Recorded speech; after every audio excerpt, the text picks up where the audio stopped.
வணக்கம். நான் உங்கள் அன்பான சயின்டிஃபிக் வேதிக் அஸ்ட்ராலஜர் அஸ்ட்ரோரஞ்சி பேசுகிறேன். நல்லது நினைப்போம், நல்லதே நடக்கும். தொடர்ந்து நம்மளுடைய சேனலில் வரக்கூடிய வீடியோஸ் பார்த்துட்டு இருப்பீங்க நம்புகிறேன்.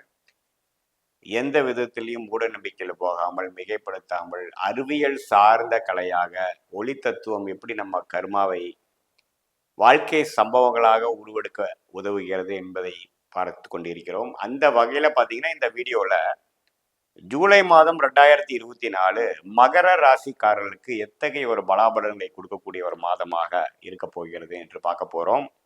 அதற்கு முன்னாடி நீங்கள் ஃபஸ்ட் டைம் நம்ம சேனலுக்கு வரவங்க மறக்காமல் சப்ஸ்கிரைப் பட்டன் கிளிக் பண்ணிக்கோங்க. தொடர்ந்து நம்மளோட வீடியோஸ் நீங்கள் பார்க்கலாம். அதே சமயத்தில் பிடித்த வீடியோஸை நீங்கள் ஷேர் பண்ணுங்கள் ஃப்ரெண்ட்ஸ் அண்ட் ரிலேட்டிவ்ஸ்க்கு.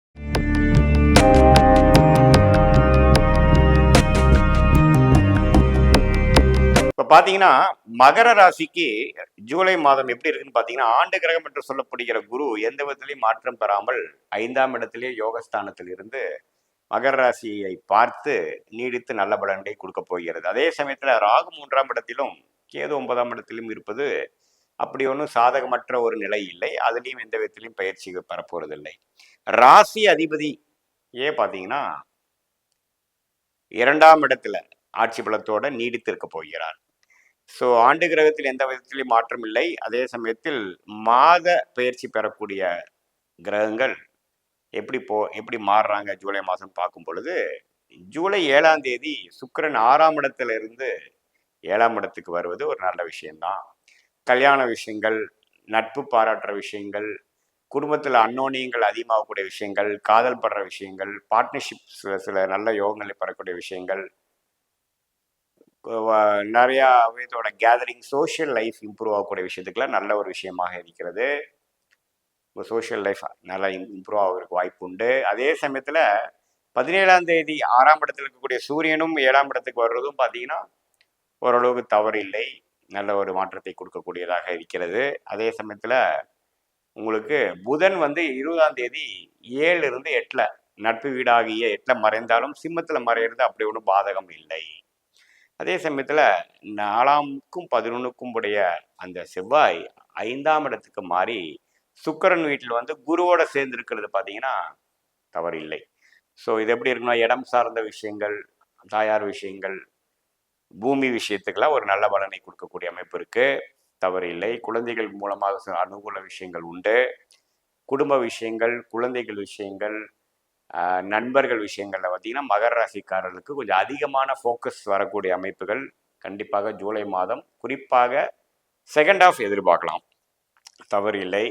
ஏன்னா நீங்கள் 2020, 21, 22 ஜென்மசனி தாக்கத்திலேருந்து கடந்த ஒரு 1.5 வருஷமாகவே கொஞ்சம் ஃபார்வேர்டில் போயிட்டுருக்கிற மகர ராசிக்காரர்களுக்கு இந்த ஒரு மாற்றம் ஒரு நல்ல மாற்றத்தை தான் கொடுக்க போகிறது. ஏன்னா எப்படி இருந்தாலும் சுக்கிரன் குருவை பார்க்குறார், ராசியை பார்க்குறார். அதே சமயத்தில் குருவும் ராசியை பார்க்குறார். 2 மிக சுபகிரகங்கள், ஆனால் அருமையான சுபகிரகங்கள் ராசியை பார்ப்பது நல்ல ஒரு டைம் தான். ஸோ அதனால் பார்த்தீங்கன்னா மனம் உற்சாகப்படைய போகிறது. சுப விஷயங்கள் தடங்கல்கள் நீங்கி ஒரு நல்ல ஒரு எதிர்பார்ப்பு, இவ்வளோ நாளாக எதிர்பார்த்துட்டு இருந்த சில சுப விஷயங்கள், கல்யாணம்,